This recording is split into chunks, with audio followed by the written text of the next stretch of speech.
Good afternoon, ladies and gents. I am Dr. Tina Mims. I know it's been a while since I've spoken to everybody. I've been working, this is still COVID.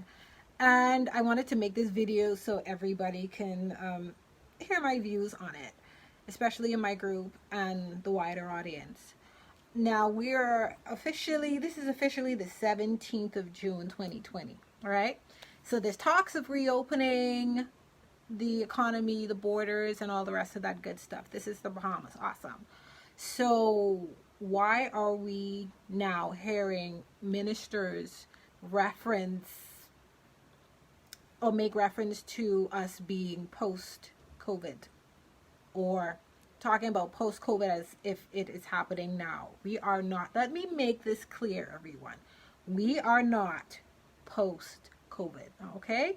We're still in the middle of COVID. Why do I say this?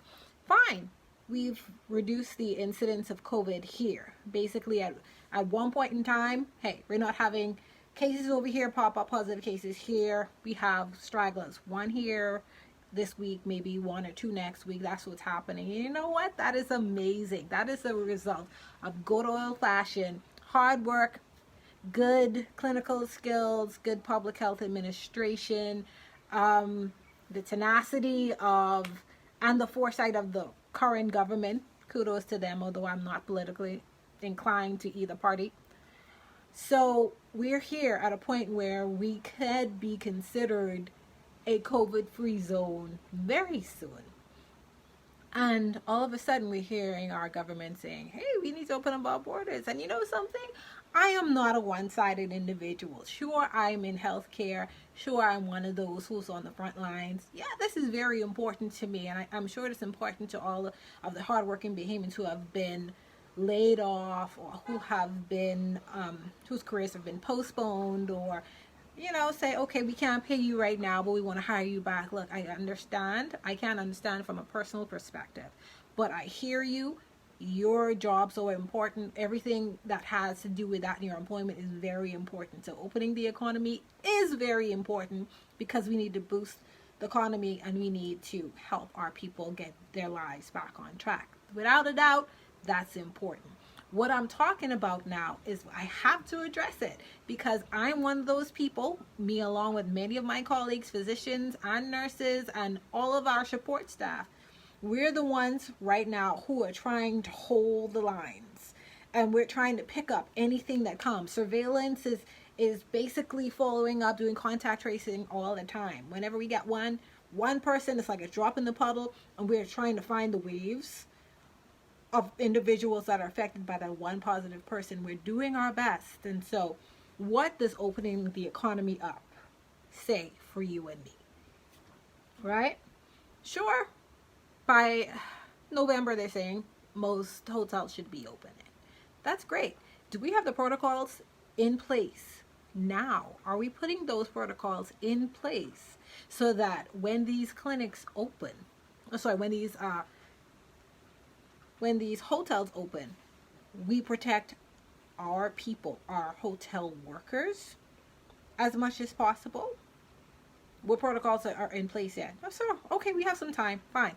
Let's talk about the people who are coming, the guests, the tourists, and I might as well say it, come right out and say the people who are running from COVID ridden places. They're going to be coming here because we have such good statistics. Yeah. Oh, they're saying, oh, only 104 people were infected. Oh, that's great.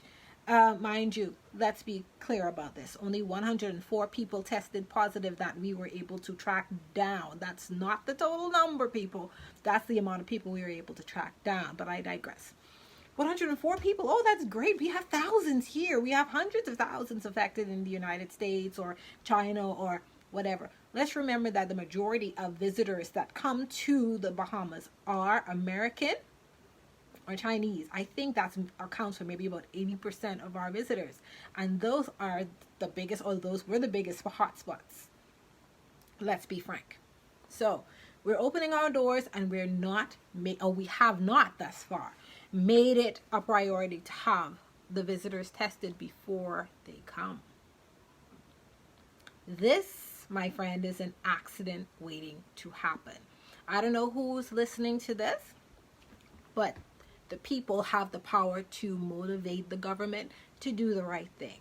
Sure, I made a post earlier on saying that, okay, I do not want their jobs, because what they're going to have to do is balance the health of the nation versus the economy. Personally, I think lives are more important. But when you have people who are struggling to feed themselves or keep the lights on, hey, that's a real issue. Okay?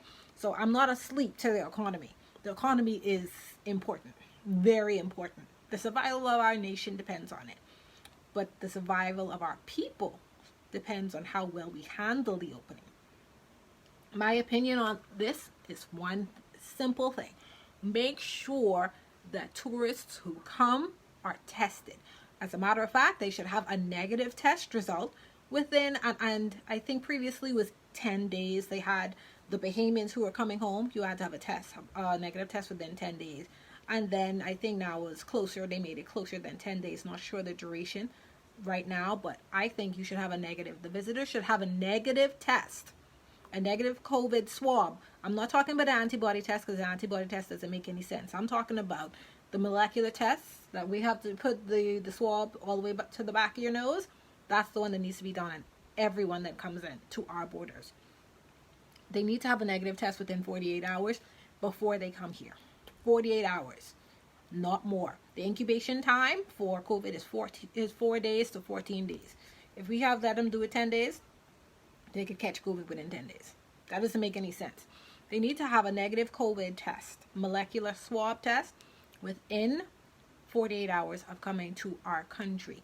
This is not the time to slack our ride. We don't have the ability to be lackadaisical. We don't have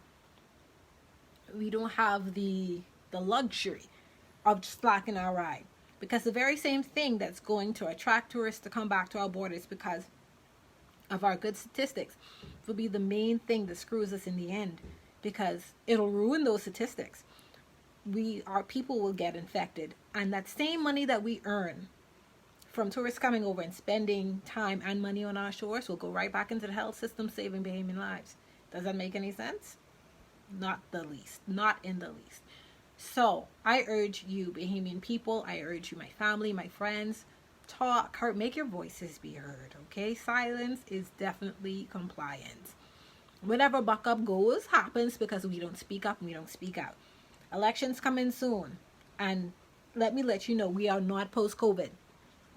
We haven't even hit the second surge yet. Okay? I don't know if you've heard about that, but there will be a second surge. Meaning that, okay, yeah, we had a surge and we flattened the curve. Wonderful! Great!